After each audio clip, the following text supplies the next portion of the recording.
Avery, whose show is this?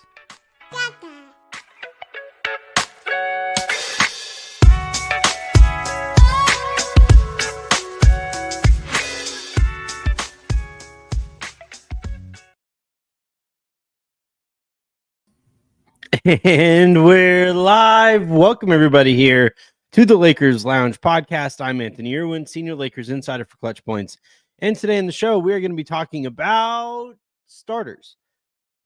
I want to know, I know that yesterday on the show, I said how this is perfect internet fodder and that it really isn't as important as it might seem to be right now because almost no teams start the season or finish the season with the same starting group that they began the season with. Forget I said all of that. We're going to spend an entire episode talking about it, but we're going to do so in a very different way. I'm not going to talk at you for the whole time. I will give my thoughts on the matter because that's why you guys are basically here. But I also want to know what you guys think about it. I want to know what you guys think or who you guys think should be the fifth starter next to Luka Doncic, LeBron James, Austin Reaves, and Deandre Ayton. Should it be those four guys and a fifth guy, or should Austin Reaves make his way to the bench and have two other guys step in instead next to Luka, LeBron, and Ayton? Should it be Rui? Should it be Smart? Should it be Vando? Should it be LaRavia? I even got to vote for Thero. We're going to get through this, and basically what I'm going to do, I put together a super informal poll. And I guess I could have made it an actual Twitter poll. But instead I wanted to field actual responses. So I was able to tally up the votes so far.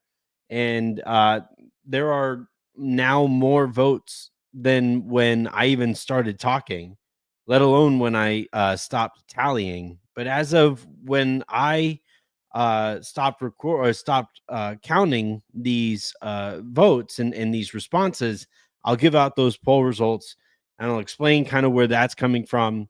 And then I'm going to get into each option and some of the best responses I saw, or, as many of the responses as I can offer up from Twitter, as well as some of the more creative responses that don't feature Marcus Smart or Rui Hachimura. So, yeah, this should be fun. I'm trying this out because I like the idea of this show being a full-on community where you guys come to just talk basketball and I get to kind of enable that conversation. That's always how I thought the best podcasts work.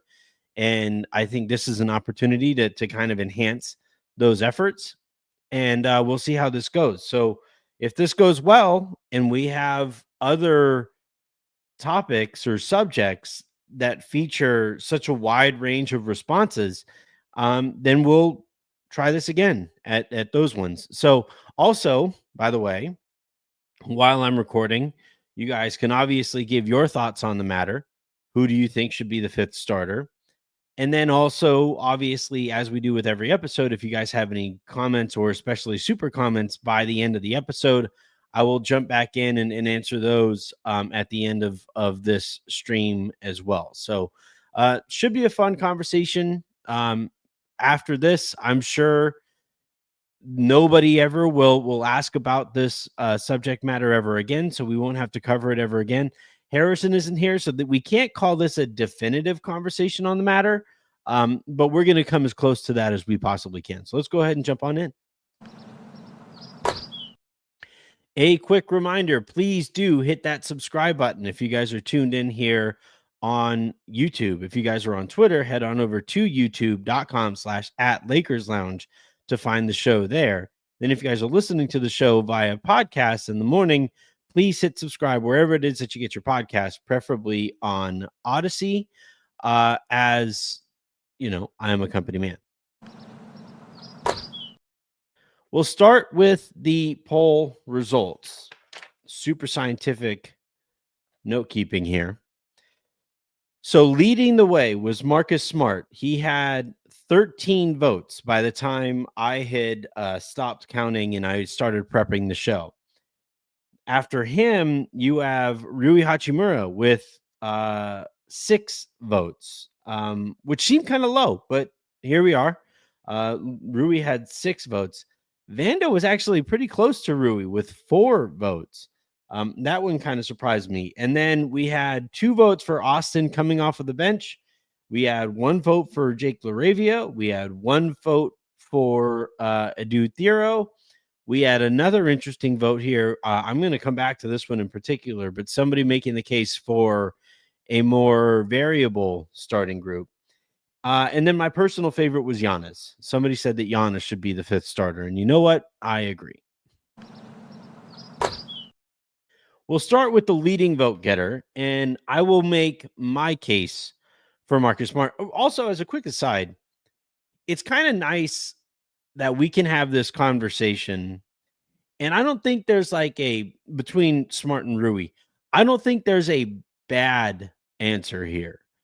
I think there's one that makes more sense than the other, but I don't think that there is one that's like, this sucks, right? Back when Avery Bradley was starting, I was like, can we be done with this already?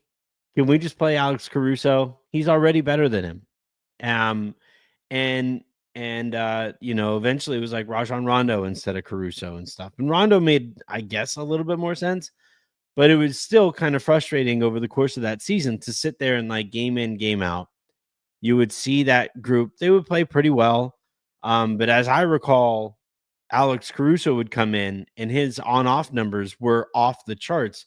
And my thinking all the time was like, let's just play the guy who plays best with LeBron and makes LeBron the best version of himself too.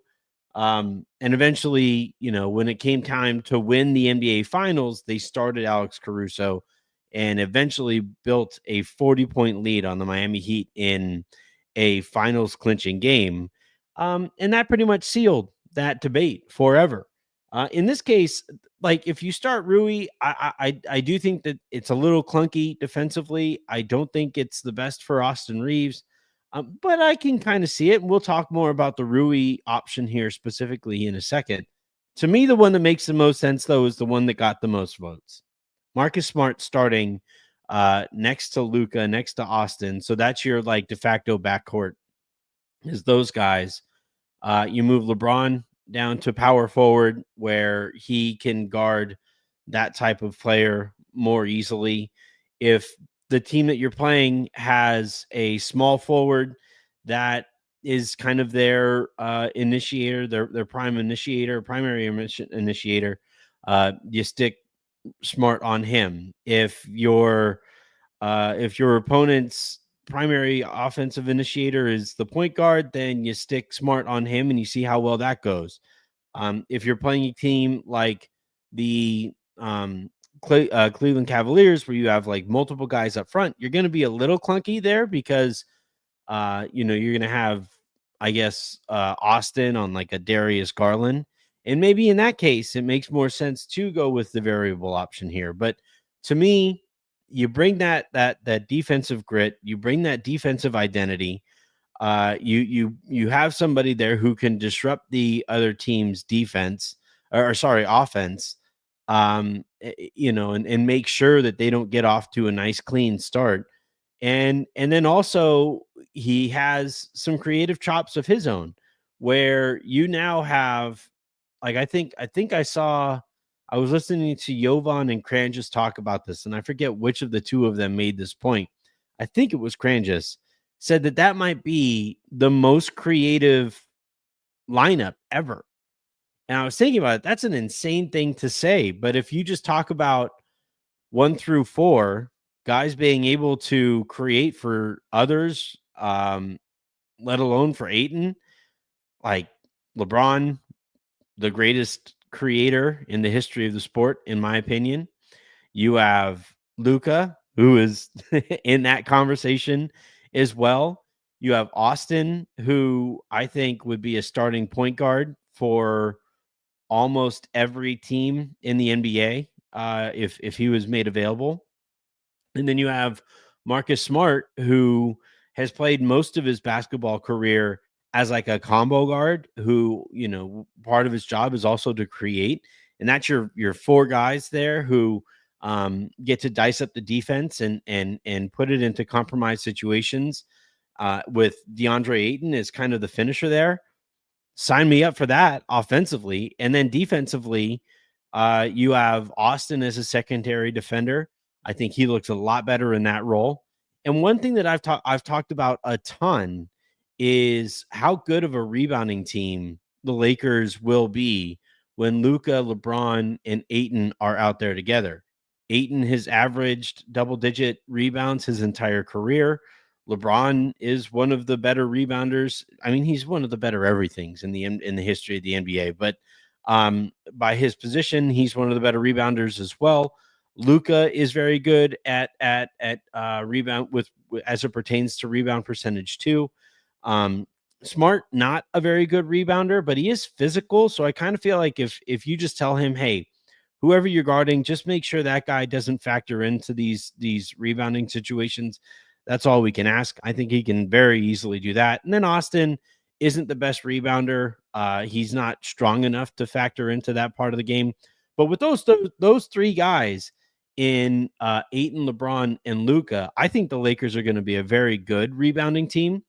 And then what makes that really exciting is that, all right, so if Ayton gets a rebound, he's going to have anybody, he's going to have all kinds of options for a quick outlet and a hit-ahead pass, and the Lakers can get out and transition. If Luka gets a rebound, they're gone, right? They're flying up the court. If LeBron gets a rebound, they're flying up the court. If Austin gets a rebound, if Smart gets a rebound, they can initiate the fast break too. So I just think, when it comes to everything that you would be kind of looking for with a starting group, I think starting with Smart makes the most sense to me. Now, the concern that I would have with starting Smart, and especially if you're going to play him 30-ish minutes a night, will he hold up?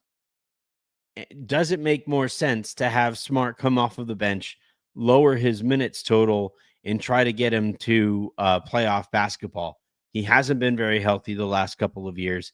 Yeah, they're kind of weird injuries, and with Washington, they were tanking, so it's kind of hard to figure out like how unavailable he was there.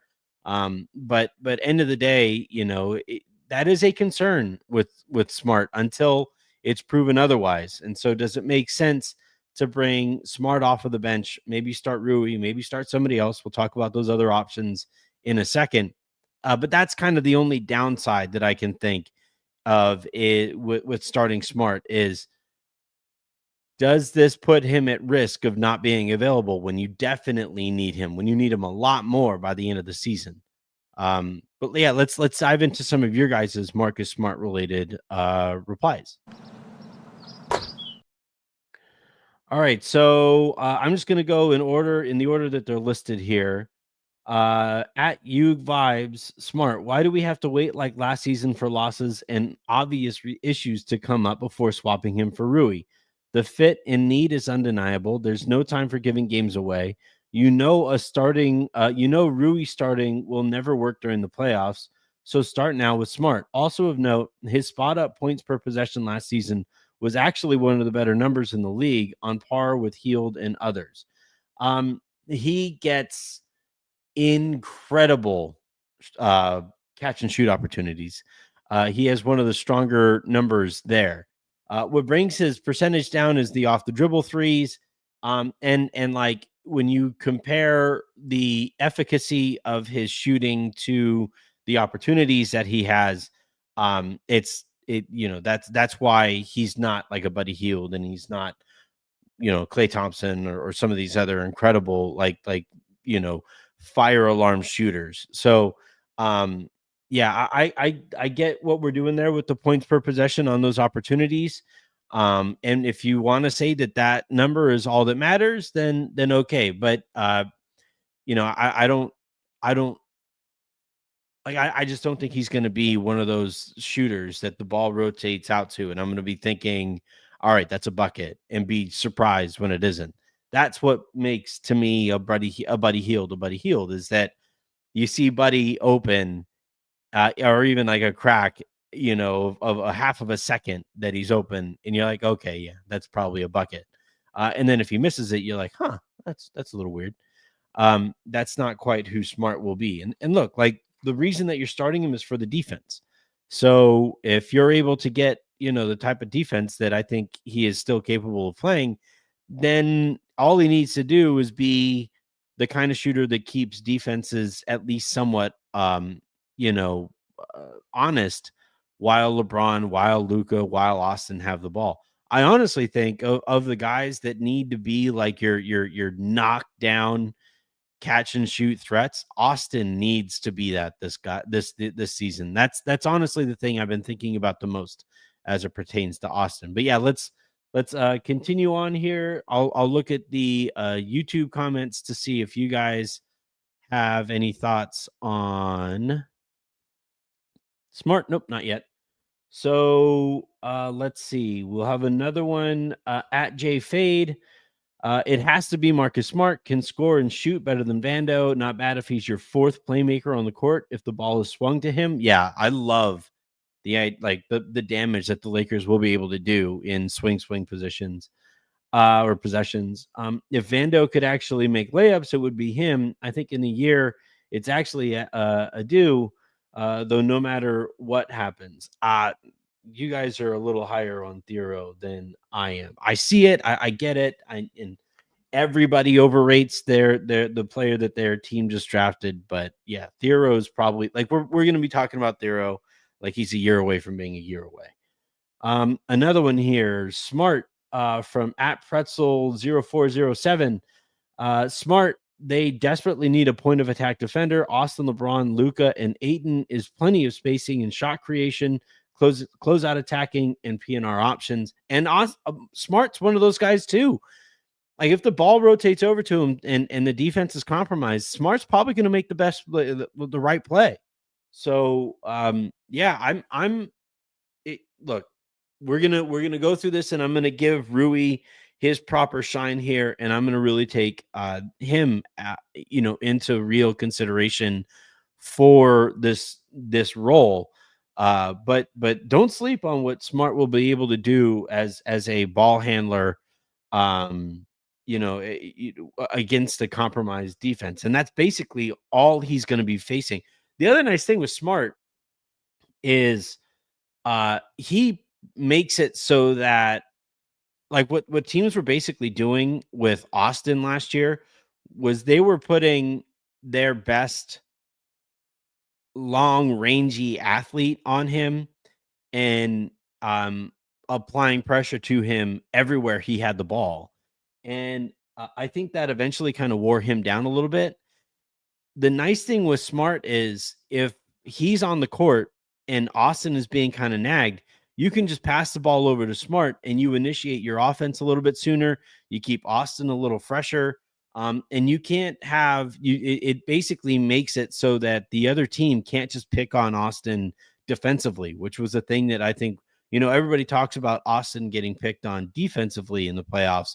But I actually think in some ways he was also picked on when he was on offense by opposing defenses when they put like Anthony Edwards on him, or when Minnesota put Nickeil Alexander-Walker or Jaden McDaniels on him.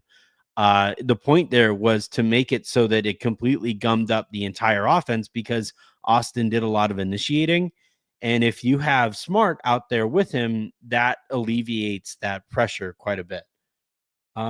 Let's see. Tyler Nizinski, Marcus Smart because we need defense. This was an interesting one. This is an interesting response. You can stack a bunch of circles together and you'll get a nice uniform circle, or you can stack a couple circles, a square, and a triangle and make your overall shape more dynamic. Rui is another circle. Smart is a triangle. He adds dimension to our starting five. So basically the thought there is like, when I first read it, I read it as like literally stacking and spheres. And I was like, you can't really do that. But then I kind of figured, then I thought of it as two-dimensional circles. And yeah, if you just place a bunch of circles on top of each other, you're just going to have a circle. Whereas if you do lay a bunch of two-dimensional shapes all over the place, your final piece there is going to look quite a bit more dynamic. And I see where you're going with there. And again, it adding that that extra creativity to the offense, um, while also obviously adding the much, like desperately needed point of attack defense. That's kind of the point here to make. We'll go with one more response here. Smart. Rui's skill set doesn't fit with starting group needs. He may get more runtime in games than Smart for wear and tear, 82 game considerations. But if he starts, that's more pressure on AR, Luka, and LeBron. The cascading nature makes Smart being in the starting group more cohesive. Yeah, I would agree with all of that. All right, let's talk about Rui. So Rui Hachimura is coming off of a very, very good season. And he shot the ball well. He, I thought, took a step forward defensively last year. I thought, like, with everything that the Lakers kind of asked him to do, and oftentimes they asked him to do that stuff out of position, I really don't have very many complaints about Rui's season last year. Now, I do wish he was a better rebounder. And by that I mean boxing out. I do wish that he would actually grab more rebounds, a higher percentage of the rebounds that he can. I think he is susceptible to lapses in focus and energy. And when he doesn't have it, and a lot of times that coincides with him being involved in the offense. And like, I'll get, I guess, to some of, like the that those concerns here in a second. But to me, what I want from my fifth starter, when you're next to Luka, when you're next to LeBron, when you're next to Austin, give me some consistency. Like, bring something to the table that I know night in, night out, you are always going to be providing me that. And that's why I kind of lean Smart, is because defense, it's a lot easier to be consistent on defense than it is to be consistent as a shooter, especially when 3-point shooting, like, you're a good shooter if you miss, 60% of your shots. And there are going to be nights when you miss 70% of your shots, 80% of your shots. Or there are going to be nights where you don't take as many shots. And on those nights, you would kind of see Rui kind of float through the game. And I would really prefer to have, like, to not worry about whether that fifth starter or fourth starter here, if you want to consider Ayton the fifth starter. But yeah, like, I would really prefer not to worry about that player being focused and being energized and engaged on any given night. So now, as far as, like, the pros to Rui starting, it was already mentioned, right? Maybe Rui starting keeps Smart fresher. Rui is a better shooter than Smart, even though he has a slower release. But Rui is a better shooter, so when the ball rotates over, he's more of a threat.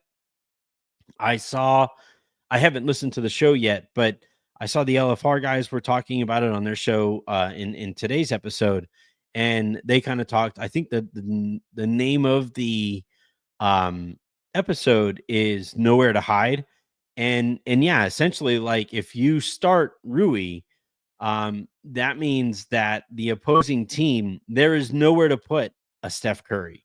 There is nowhere to put a John Morant. There's nowhere to put, some of these other weaker defenders, and give them kind of a few possessions off. Everybody on the court there would be able to attack that player in isolation, let alone in the pick and roll and all of that stuff. So, and look, like, if I also kind of get it from the standpoint of the Lakers' identity this year is going to be, we're going to overwhelm you offensively.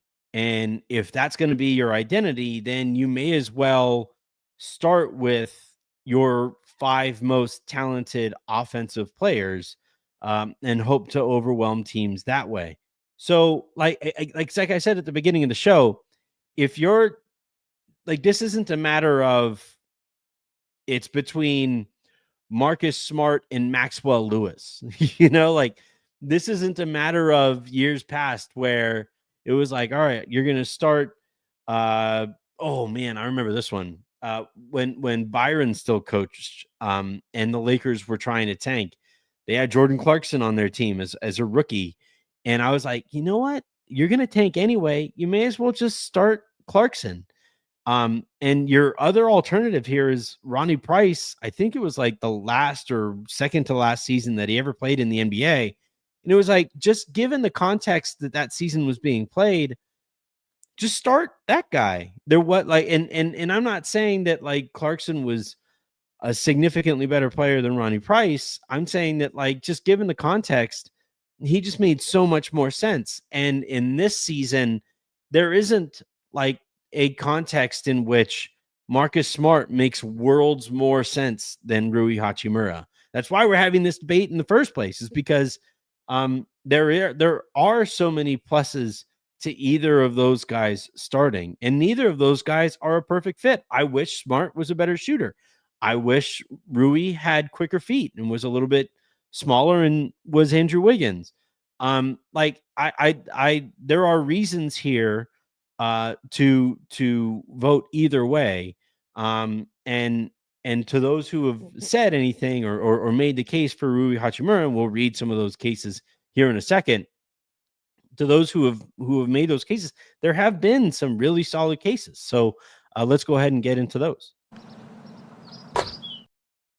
All right, so I'm going to go back up to the top, and again, now look, I have 50 responses so far to this to this question. But anyway, and that's not even counting quote tweets. I haven't even seen any of those. I'll get to some of those after the show. But yeah, let's go with all right, JB43 writes, Rui, while Smart's contributions will depend on his health, Rui's will also depend on his confidence and comfort level.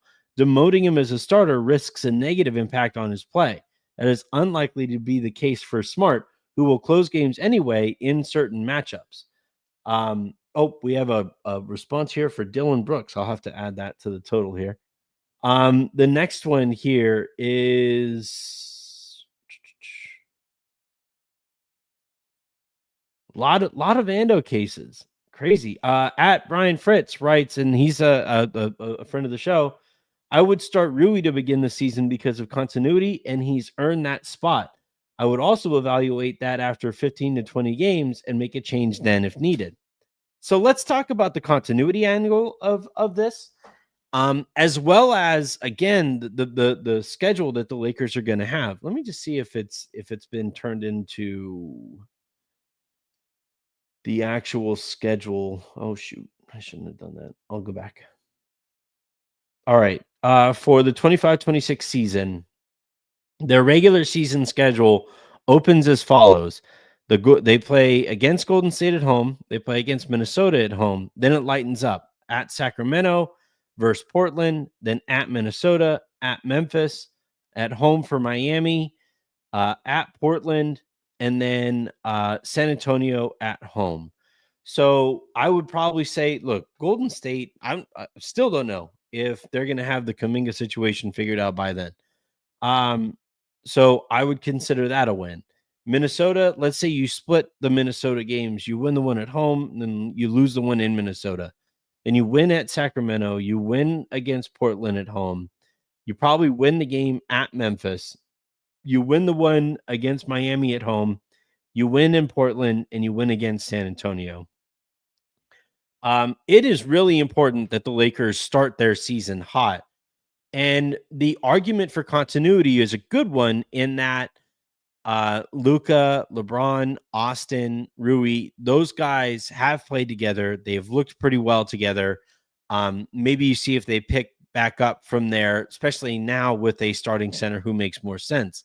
Whereas if you are bringing Smart into your starting lineup and you're bringing Ayton into your starting lineup, that means that you have 40% of your starters are going to be brand new to being a Laker, and that adds all the more variables to the beginning of the season where you really need to be racking up wins. So I think that might be one of the stronger cases here. It's between that and keeping Smart healthy by the end of the season by kind of lowering his minutes a little bit. Um, that's a good point. Although, even while I say, like, the issue with not starting Smart is that it becomes really difficult to align his minutes with the guy that you want him guarding um, for the majority of the game.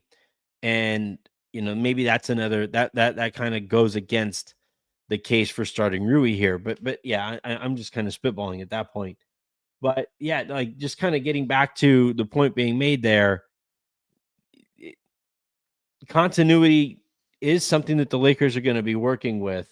And if you can leverage that continuity into wins at the beginning of the season, and if Rui gives you a better chance at doing that than maybe Smart does, then maybe that is one of the stronger arguments for starting Rui.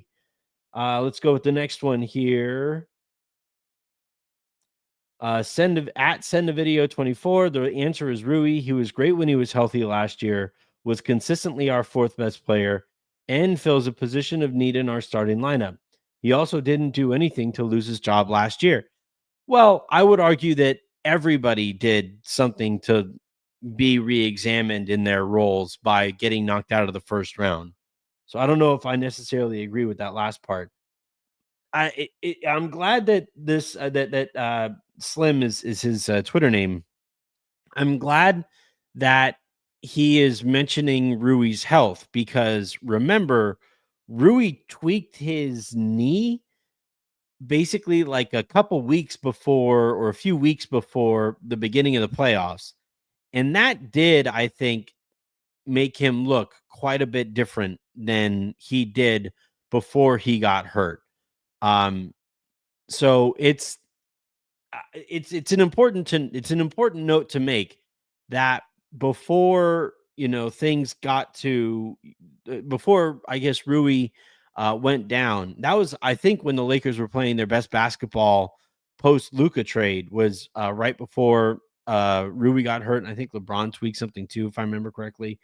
But if I would say that, if you could tell me, hey, I'm getting the Rui that the Lakers got right before he tweaked his knee, then that's another solid case there. At Sector Cruz writes, it's Rui, gives them a very tall front and gives them flexibility with Smart coming off the bench to change Braun or Austin. Luka won't be sitting in the first quarter. No, 3-level scorer here. The basketball reasons for starting Rui: the fifth starter has to be able to guard bigger, faster wings that are too quick for LeBron and too big for Austin.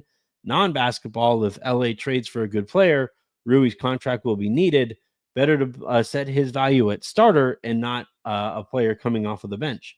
That's another good point there. Let's see. There was another one here that I wanted to get to in particular. Okay, TC_Hughes writes, this isn't going to be the popular answer, but it's Rui. You maintain a lot of continuity from last year. You lean into offense at the start of the games, and then you adjust accordingly depending on how that game is going.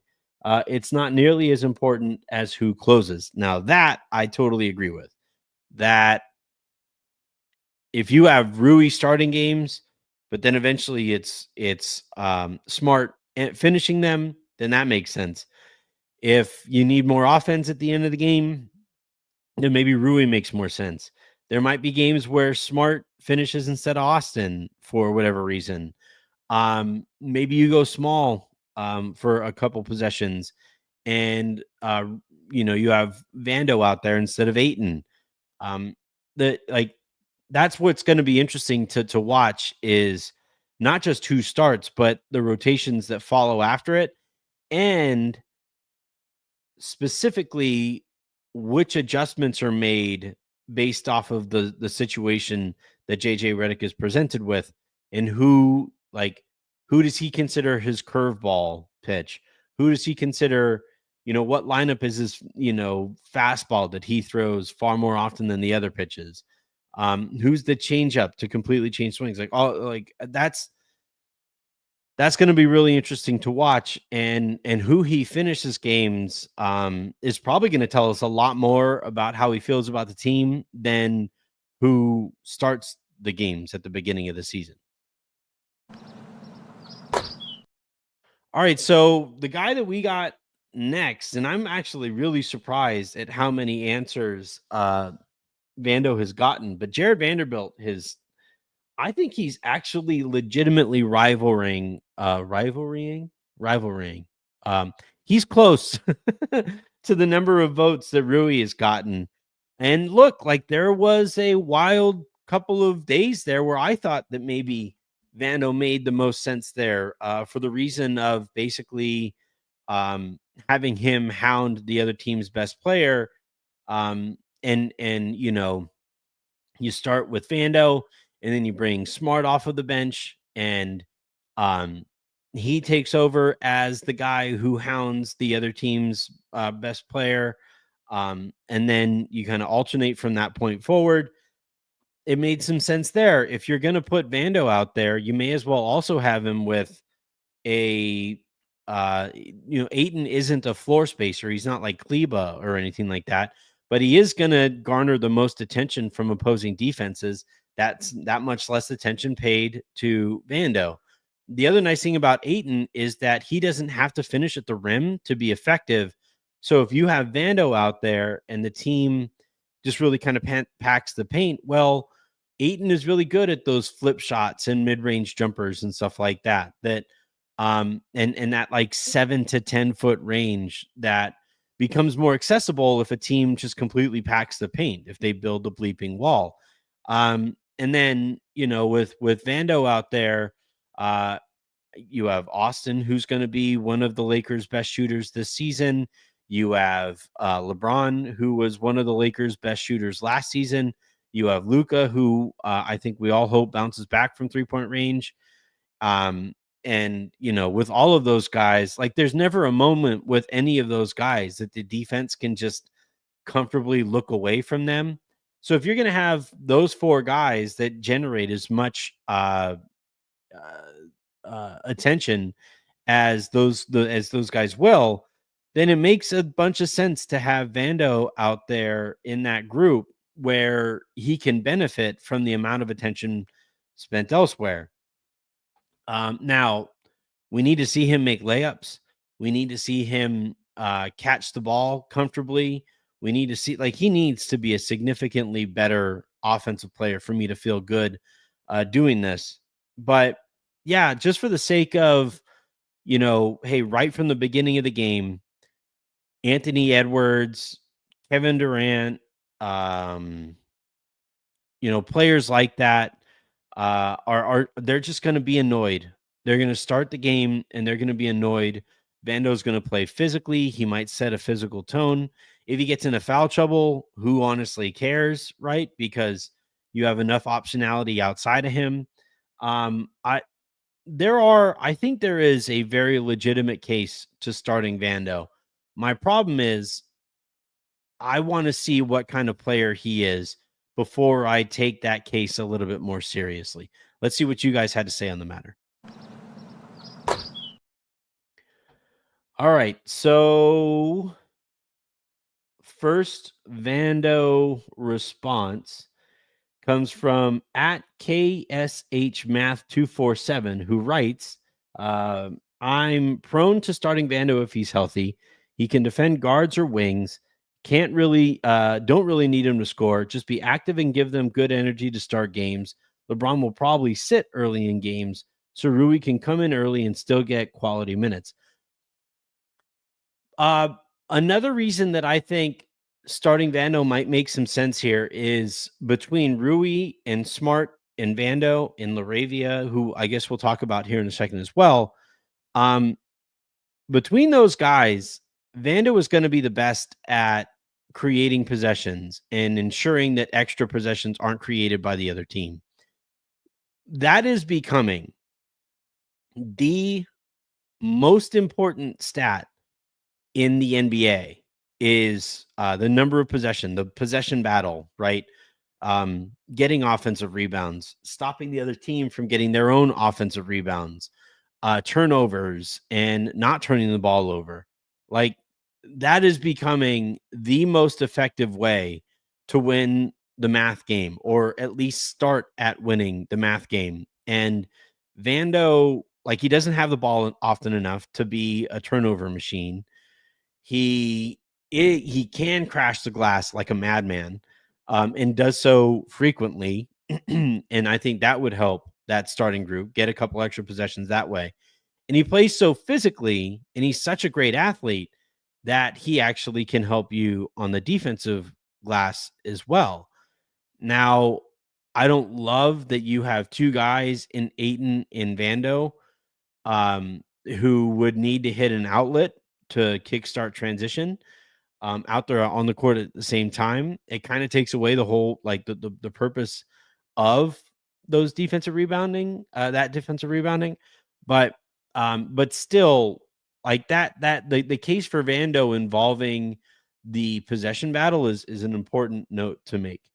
At Slickful writes, my case is for Vando. I think it's more about getting the best / most out of him in lineups where he can play 2 to 3 shifts and not close. Oh, not close. Rui's first sub off of the bench and primarily bench lineup should be AR, Smart, LaRavia, Rui, or Braun, with Hayes at the 5 at some nights. Ado minutes with Luka lineups. Just give him the crazy like corner crasher lob threat that he likes to hit. He likes to make those passes. Technically speaking, Vando might be able to get up and catch some of those lobs too. It makes it so that the ball's out of his hands quickly. But yeah, I don't love the way that's phrased because like I don't really care about getting the most out of Vando. To me, what matters the most is getting the most out of Luka, out of LeBron, out of Austin. And if you look at it just from the standpoint of which player helps get you the most out of those guys, like there are cases for all of them, right? Smart makes it so that Austin doesn't have to work so hard defensively and can give you more offensively. Um, Rui makes it so that you have that much more space because he's the better shooter of the three. Vando makes some sense because of what we talked about in terms of creating possessions. Again, I don't think there is like a bad decision to make here, realistically speaking. Like I do, Theoro isn't going to be starting, so I'm not too worried about talking about that. I don't even think LaRavia has a chance at starting right at the beginning of the year. So and not that LaRavia would be a bad option. I'm just saying that he's not really an option given how good the options that there are with the three guys that we have kind of talked about so far. Let's see. Um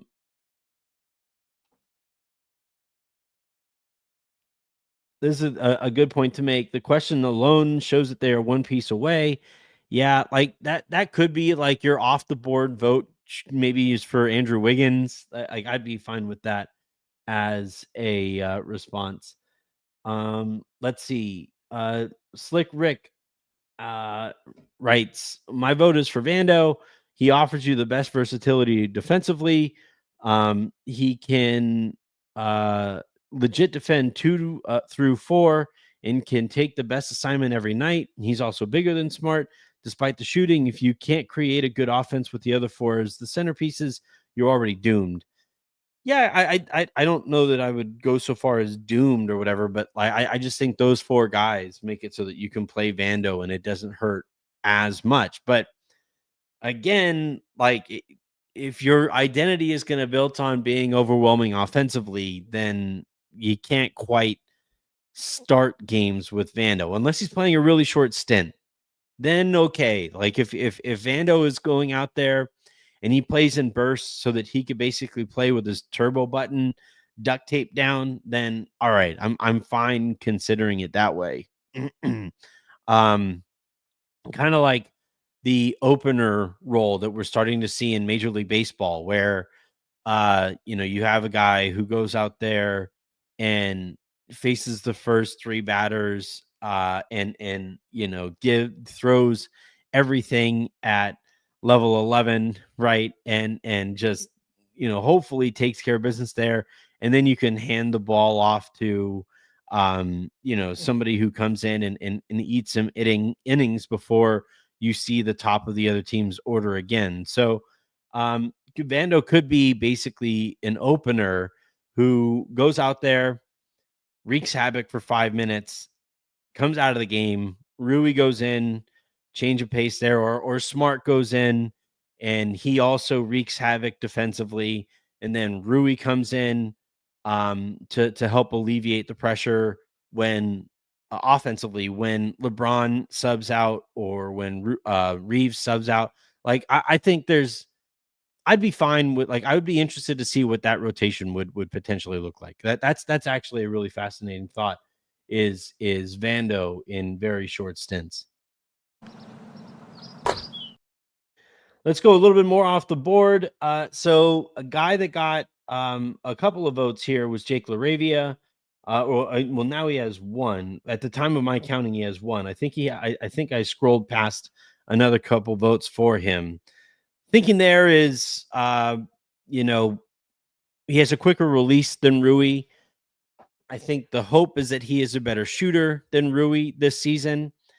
If he isn't, then I think that really kind of limits his role on the team. He does move his feet better than Rui does. He's kind of like he's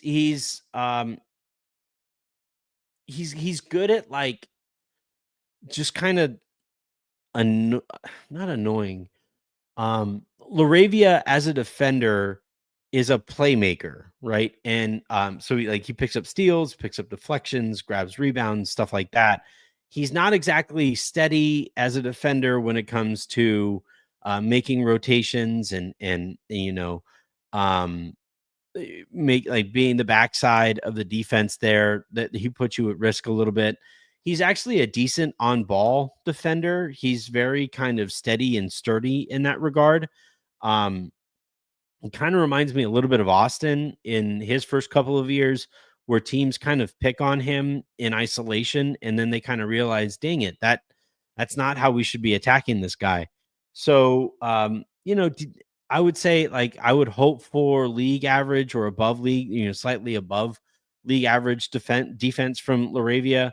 But the biggest thing is he's the kind of guy that if the Lakers put an opposing defense in the blender and the ball rotates over to LaRavia, the ball is in and out of his hands quickly in one way or another, preferably as a shooter. And if he is shooting, then he is a pretty good option there. So this actually allows me to tackle two topics at once here. This is from at Alan Fred FFB, who writes, a different take. The starters would be Luka, LeBron, Ayton, Smart, and LaRavia, assuming he's close to what Pelinka stated. AR and Rui would provide bench scoring, and the minutes should be the same. Closing lineup varies depending on situation. AR and Rui scoring. Their scoring is suppressed as starters, so you have better starter and bench balance. So I'll really quickly talk about Austin coming off of the bench, because that was another response that got that I saw a couple of times. So I know what people are doing there, and maybe that's where this eventually winds up.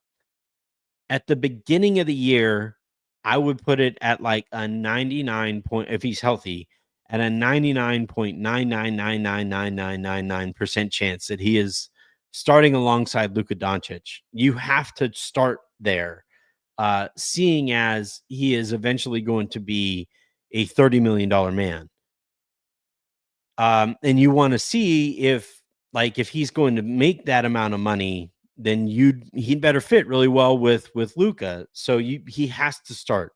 Austin has to start at the beginning of the season. Now, if you find out that maybe the defense is still a bit concerning, if he isn't the catch and shoot threat that you would like him to be, then again, you kind of rethink your decision there. But overall, like when it comes to who is like the four guys that we list here, Luka, LeBron, Ayton, somebody, and then the fifth starter, Austin is going to be with the starters. So it's almost not even worth contemplating it. Like even if you want to go purely hypothetical, and look, like I'm not close to the idea later in the season where you start with Austin and Luka. Maybe the defense is a concern. Again, the catch and shooting isn't great. And then at some point midway through the season, you do completely slide Austin into your 6-man Manu Ginobili type of role. That's already who his agent calls him, is Manu. I called him Manu on the show last year. And maybe you just completely commit to that identity for Austin. And I think, like, even as a 6-man, given everything that he would be doing for you as a 6-man, I still think he would make the $30 million that he would be looking to make there. So yeah, I get where where you're coming from there, but overall, like it has to be Austin out there with Luka, LeBron, Ayton, whoever the fifth starter is. That the other guy there is going to be Austin.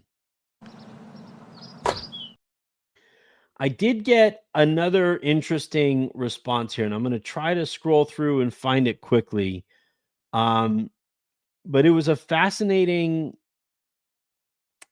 Come on, where is it? I want to read it and give credit to the person for coming up with this, because I think it's a really interesting point. I saw Darius made this point as well. Oh, here we go. At Mazorca writes, it should depend on the opposing team. If they face a bigger / stronger team, it should be Rui and Jake. If they face a faster, smaller team, they should start Smart. But I feel more confident starting Smart and having bench scoring in Rui. All right. So this is really interesting. Now, I don't know, like JJ would have to approach the whole team, and specifically the guys who could potentially be starters. He would have to go to them and say, hey, this is a thing I'm thinking about doing. I want to alter my starting lineup based on who we're playing that night. I want you to be completely honest. What do you think of the idea? And the reason that he has to be that kind of open with that communication is because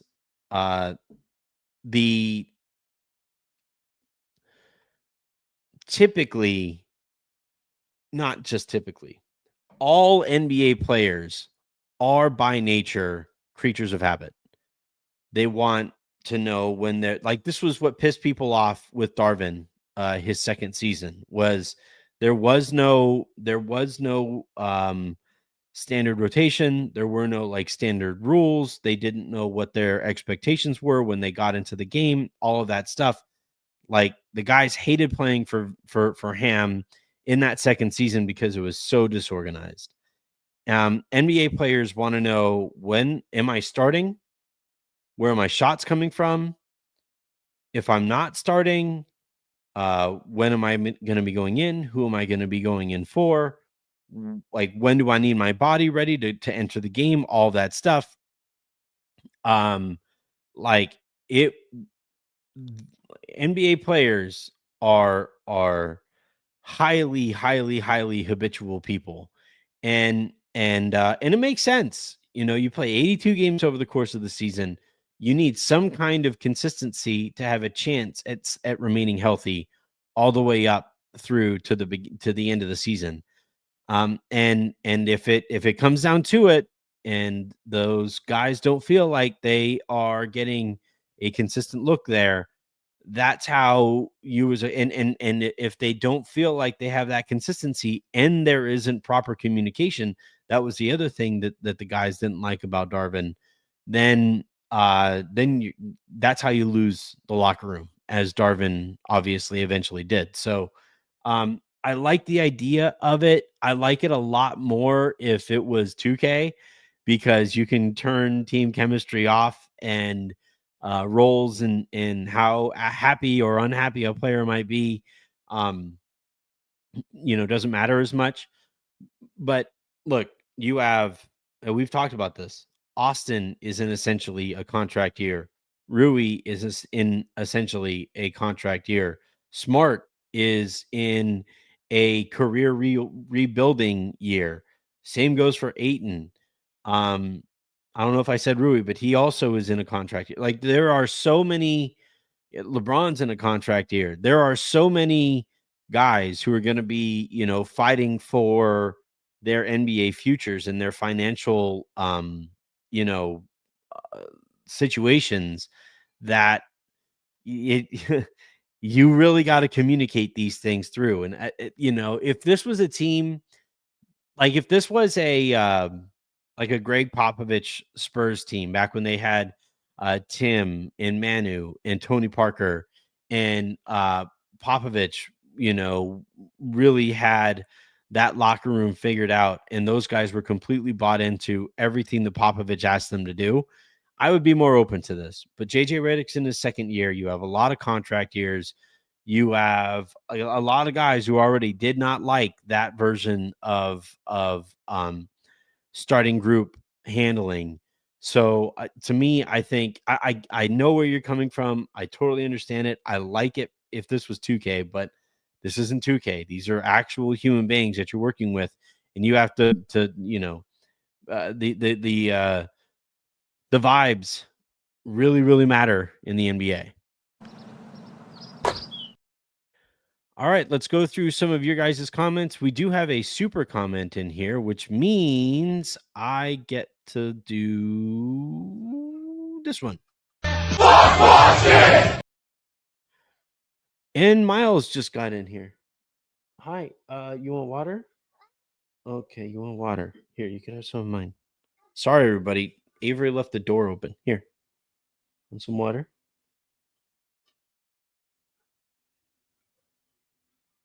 Good stuff? Good stuff. All right, I'll see you out there. Go play. Say bye-bye. Close the door. All right, don't close the door. Well, we're almost on our way out of here anyway. Oh, cool. Now he's crying, and you can almost definitely hear it. All right. Standard I need a break video. That's a motherfucking shot. Shit. Over the trees, huh? Huh? Ain't no 2 days the same, huh? Ain't no, man. I'm just trying to get better, champ. Let's keep go. stacking the days. All right. Sorry, everybody. So let's get back to that super comment. We'll play this again. So Ryan Lucas writes, Kuminga's an option next summer if he signs the qualifying offer. I want nothing to do with Jonathan Kuminga. I think he is handling the situation really poorly. I think he has zero understanding for the type of player that he actually is. The Warriors have basically told him, hey, buy into winning basketball here, and we'll reward you as such. He hasn't wanted to do that. The guys in the locker room don't really like him. He's not particularly well liked around the league. Like, I know there are redemption stories, and he hasn't done anything like super terrible wrong, right? Like Jackson Hayes maybe did. But I'm I just think, like, we've already talked about how delicate a situation this could be because of all the guys in contract years. And then you finally get all of that kind of figured out, and you add Jonathan Kuminga into the mix again. I get it. He's a talented guy. I just think he's kind of destined to be a, counting stats on a bad team type player. I don't think his head is where it needs to be. I saw that he was, comparing him to some of these other players around the league. And it's tough because, when you're young in the NBA, you got to that point by being super confident, but you also have to be realistic. Like if I got hired by the Ringer, I wouldn't walk in and say like, all right, Bill, I got this now. Let me cook. I got hosting duties. You go ahead and take a week off. No, like that's not. I'm a pretty confident guy, and I'm also pretty understanding and realistic when it comes to my talents here. I'm not Bill Simmons. Like, turns out that stuff matters. And when I hear the stuff that comes from Kuminga's camp, and his agent seems like a bit of a goober too, like I just don't. I'm good. Let him go. Like he's fated to be a Sacramento King, whether it's this season or the next or whatever. But that dude, he just kind of belongs, or a Charlotte Hornet or a Washington Wizard or any of these other organizations that never really get all that close to winning. Jonathan Kuminga kind of belongs there. All right. That is, I believe, going to do it. So this was fun. Let me know what you guys think as far as the format here went. Got some great responses, and I liked involving you guys in the show. Yeah, I was really impressed by some of your guys' takes. So we'll probably do this again with another topic like this, and especially on a solo show where it's just me here.